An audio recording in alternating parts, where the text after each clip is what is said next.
கர்த்தர் அதிசயங்களை செய்கிறார். ஊழியங்கள் வழங்கும் ஜீவ வார்த்தை. கர்த்தருடைய ஊழியக்காரன் உங்களை சந்திப்பதில் கர்த்தருக்குள் பெருமகிழ்ச்சி அடைகிறேன். இந்த நாளிலே ஆண்டவர் உங்கள் வாழ்க்கையில் உங்கள் தேவைகளை சந்திப்பார். உங்களுடைய பிரச்சனைகளுக்கு ஒரு முடிவை கொண்டு வருவார். நீங்கள் எதிர்பார்த்திருக்கிற காரியங்கள் உங்களுக்கு ஆசீர்வாதமாய் கைகூடி வரும். உங்கள் துக்கத்தை ஆண்டு சந்தோஷமாய் மாற்றுவார்.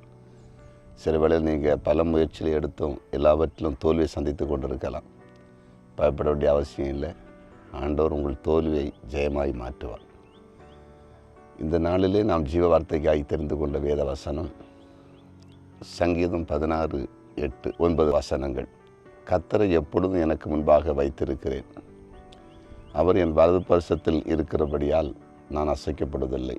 ஆகையால் என் இருதயம் பூரித்தது, என் மகிமை களி கூர்ந்தது. என்னுடைய இருதயம் பூரித்தது, என் மகிமை களி கூர்ந்தது அப்படின்னு அது சந்தோஷத்தை குறிக்கிறது.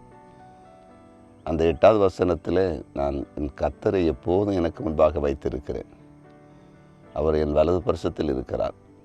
நான் அசைக்கப்படுவதில்லை. அதனால் என் இருதயம் பூரிக்கிறது, மகிழ்கிறது என்று சங்கீதக்காரன் சொல்லுகிறதை பார்க்கிறோம். ஆண்டவராகிய இயேசு கிறிஸ்துவை உங்கள் வாழ்க்கையில் உங்களுக்கு முன்பாக வைத்திருக்கிற உங்களோடு இந்த நாளில் ஆண்டவர் பேசி கொண்டிருக்கிறார். உங்களுடைய இருதயம் பூரிக்கப் போகிறது.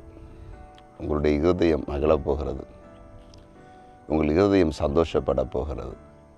காரணம், ஆண்டவர் உங்களோடு கூட இருந்து பெரிய காரியங்களை செய்ய போகிறார். பெரிய நன்மைகளை உங்களுக்கு கொண்டு வரப்போகிறார். இந்த உலகத்தில் மனிதர்கள் நம்ம கூட இருக்கும்போதே நமக்கு எவ்வளோ சந்தோஷம் இருக்குது. நமக்கு பிடித்தவர்கள் நம்முடைய பக்கத்தில் இருக்கும்போது எவ்வளோ சந்தோஷம் நமக்கு இருக்குது. அப்படின்னா உலகத்தை உண்டாக்கின தேவன் நம்ம பக்கத்தில் இருந்தால் நமக்கு தீமைகள் அணுகாது.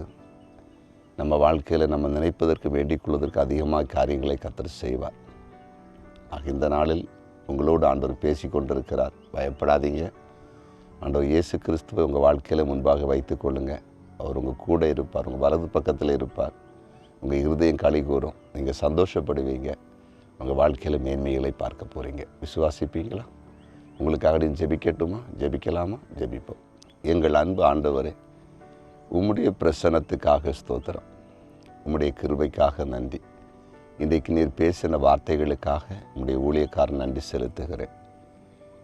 நீர் எங்களோடு கூட இருக்கும்போது எங்களுடைய இருதயம் களி கூறுகிறது, மகிழ்கிறது. அப்படியே நீர் செய்கிற ஆண்டவர். யாரெல்லாம் துக்கத்தோடு வேதனையோடு இருக்கிறாங்களோ அவர்களோடு கூட இருந்து உங்களை இருதயம் பூரிக்கத்தக்கதாய், இருதயம் மகிழத்தக்கதாய் அற்புதங்களை செய்வீராக. குறிப்பாக இந்த நாளில் வியாதிப்பட்டவர்களை தொட்டு சுகமாக்கும். தேவைகளோடு இருப்பவர்களுக்கு தேவைகளை சந்தியும். இன்றைக்கு பிறந்தநாளை காண்கிற ஒவ்வொருவரையும் ஆசீர்வதித்து ஜெபிக்கிறேன். உங்கள் வாழ்க்கையில் ஆசீர்வாதங்களை கொடுத்து மேன்மைப்படுத்துங்க. திருமண நாளை காண்கிற ஒவ்வொருவரையும் ஆசீர்வதிக்கிறேன். ஒவ்வொரு குடும்பமும் ஆசீர்வாதமாக இருக்கட்டும். குடும்பத்தில் பிரிவினைகள், போராட்டங்கள் எல்லாம் விலகட்டும். குறிப்பாக கர்த்தருக்கு ஊழியம் செய்கிற தேவ பிள்ளைங்களை ஆசீர்வதிங்க. வியாபாரம் பண்ணுறவங்க, குறிப்பாக விவசாயம் பண்ணுறவங்க, மீன்பிடி தொழில் செய்கிறவங்க, ஆண்டவர் எல்லாரையும் ஆசீர்வதிச்சிருங்க. அரசு வேலை, தனியார் வேலை, கூலி வேலை செய்கிற எல்லாரையும் ப்ளஸ் பண்ணிடுங்க. குறிப்பாக கமெண்ட் செக்ஷனில் ஜெபக்குறிப்புகளை அனுப்பியிருக்கிற ஒவ்வொருவருக்கும் அற்புதம் செய்யுங்க. நீர் அப்படி செய்கிறேன். நன்றி. இயேசுவின் நாமத்தில் பிதாவே, ஆமென்.